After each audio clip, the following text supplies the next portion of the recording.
Power star Pawan Kalyan upcoming movie కాటమరాయుడుపై భారీ అంచనాలు ఉన్న సంగతి తెలిసిందే.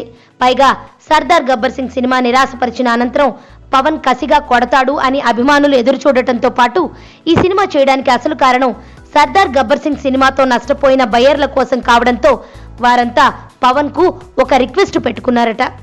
నిన్న మొన్నటి వరకు పొలిటికల్ గా బిజీగా ఉన్నట్లు కనిపించిన పవర్ స్టార్ సడన్ గా మళ్లీ షూటింగ్ లో బిజీ అయిపోవడానికి గల కారణం బయ్యర్ల రిక్వెస్ట్ అట.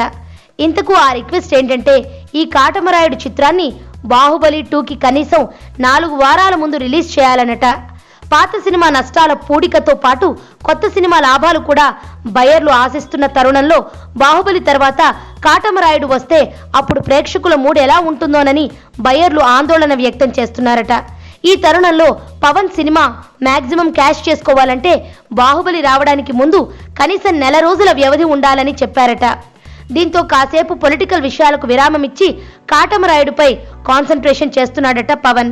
అన్ని అనుకూలంగా జరిగితే ఏమాత్రం అవకాశం ఉన్నా ఈ సినిమాను మార్చి 29న విడుదల చేయాలని ప్లాన్ చేస్తున్నారట.